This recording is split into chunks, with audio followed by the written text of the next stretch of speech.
শান্তি ফিরিয়ে আনতে হলে শান্তির মানুষটাকে ফিরিয়ে আনতে হবে। শেখ হাসিনা যে টাকা পাচার করছে এটা সম্পূর্ণ একটা মিথ্যা ভ্রান্ত তথ্য। শেখ হাসিনা $15 বিলিয়ন প্রতি অর্থ বছরে যদি পাচার করে থাকতো, তো 15 গুণের 15 $225 বিলিয়ন। বাংলাদেশের রিজার্ভই তো $44 বিলিয়ন, তাহলে সে $225 বিলিয়ন কিভাবে পাচার করে? বোকা নাকি? এখন সেই $44 বিলিয়ন রিজার্ভ থেকে কমতে কমতে কমতে কমতে কমতে কমতে এখন তলানিতে এসে ঠেকছে। তাহলে এই ধরনের মিথ্যা প্রপাগান্ডা আমি বলে দিলাম আর হয়ে গেল। আর সব থেকে খেয়াল করে দেখছি যে আমাদের দেশে যে শিক্ষিত জনগোষ্ঠী এরা ভালো ভালো পজিশনে যখন যায়, নিজের ইমেজ ভালো একটা ইমেজ তৈরি হয়ে যায়, হওয়ার পরে এরা যখন মিথ্যাচার করে, সেই মিথ্যাচারটা সাধারণ মানুষ খুব সহজে নিয়ে নেয়। অমুক সাহেব এটা বলছে, তার মানে মনে হয় সত্যই হবে। কিন্তু অমুক সাহেব যে মিথ্যা কথা বলতেছে এটা কেউ যাচাই করবে না। 10 জন মিলে দাঁড়ায় বলবে অমুক এটা করছে, ওটাই সত্য। কিন্তু যাচাই করেন, ওই 10টা তো বদমাইশও হইতে পারে, কারণ আজকাল তো বদমাইশরা একত্রিত এবং ভালো মানুষরা বিচ্ছিন্ন। এই বিষয়গুলো তো আপনাদের জাস্টিফাই করা উচিত। তো হুটহাট করে যারাই বলেন যে শেখ হাসিনা অর্থ পাচার করছে, এই তথ্যটা সত্য নয়। আজকের ভিডিওর মূল পার্সপেক্টিভ এটাই ছিল যে শেখ হাসিনার বিরুদ্ধে যে অর্থ পাচারের প্রপাগান্ডা চালানো হয় সেটা সম্পূর্ণ মিথ্যা ভ্রান্ত একটা গুজব।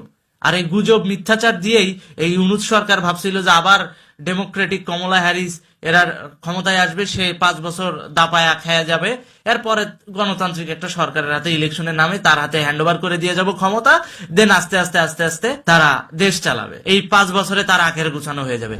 এই বাংলাদেশটা ভাই গরিবের ভাবি হয়ে গেছে, সবাই যে যেমনে পারতেছে অমনি খাচ্ছে। গরিবের বউ সবার ভাবি, বাংলাদেশটাকে এই গরিবের বউ সবার ভাবি হওয়াটা বন্ধ করে দিতে হবে।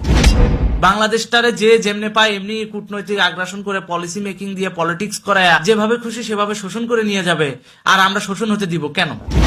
এটার জন্য সবার আগে আমার দেশের জনগণকে কাউন্সিলিং করে, জনগণকে এডুকেশন, শুধুমাত্র এডুকেশন সিস্টেম না, সোশ্যাল কাউন্সিলিং এর মাধ্যমেও মাইন্ডসেট তৈরি করতে হবে। আমরা সেটা না করে আমরা কি করতেছি, মসজিদে পাবলিকের দানের টাকা আমরা তুলে দিচ্ছি ওই মাওলানার হাতে, সে আইসা স্টেজে ওয়াজ করবে, করে আমাদের দেশের মানুষকে ধর্মের বড়ি খাওয়ায়া মগজ ধোলাই করে দিয়ে চলে যাবে। এদিকে দেশ কি হচ্ছে না হচ্ছে সেটার কোনো ইয়ে নাই। দেশের বিরুদ্ধে, দেশের নেতাদের বিরুদ্ধে পাবলিকের মাইন্ডসেট তৈরি করে দিয়ে যাবে। আল্লাহ খোদার নাম নাই ওয়াজের মঞ্চে। এইভাবে যদি চলতে থাকে তাহলে তো আমার দেশের মানুষ কোনোদিনও সচেতন হবে না। কারণ এখন ধরেন কথার কথা, শেখ হাসিনা মারা গেল, সে তো আর চিরঞ্জীবী না। শেখ হাসিনা একটা না একটা সময় তো মৃত্যু বরণ করবেন, আমিও মারা যাবো, সবাই মারা যাবে। তারপরে দেশটা কে চালাবে? সেই ধরনের কোনো আইডিওলজি, সেই ধরনের কোনো ভালো লিডারশিপ কি আজও তৈরি হয়েছে? হয় নাই। হচ্ছে কিসের উপর? গুজবের উপর। অমুক এটা করছে রে।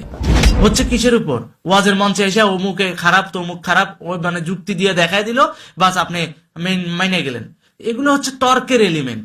তর্ক দিয়ে কখনো দেশ চলে না।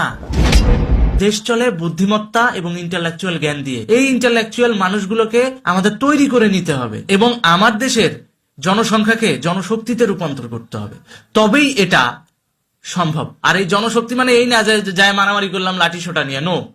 মানসিকভাবে জনশক্তি বাড়াইতে হবে, ইন্টেলেকচুয়াল জ্ঞান ডেভেলপ করতে হবে, কোন দিক দিয়ে কি হচ্ছে, বিশ্ব রাজনীতি কোন দিক দিয়ে চলতেছে, তবে না দেশকে আগায় নিয়ে যাইতে পারবেন। না হলে ওই যে 3 বেলা খায়া পরেও বাঁচতে পারবেন না। কেন? কারণ দেশে আপনার যদি অর্থনৈতিক সংকট থাকে, বৈদেশিক মুদ্রার ঘাটতি থাকে, রিজার্ভের ঘাটতি থাকে, আর পাবলিক বিদেশ থেকে আইসে শুধুমাত্র মগজ ওয়াশ দিয়ে যদি আপনার দেশের সম্পদ চুরি করে নিয়ে বিদেশে নিয়ে চলে যায়, তা আপনারা কি করবেন? আপনারা তো দেখা গেছে 3 বেলা ডাল ভাতও ঠিক মতো খাইতে পারবেন না। তখন এই যে মারামারি কাটাকাটি লেগেই থাকবে। এটাই হচ্ছে। এইভাবে তো একটা দেশ চলতে পারে না। ধন্যবাদ।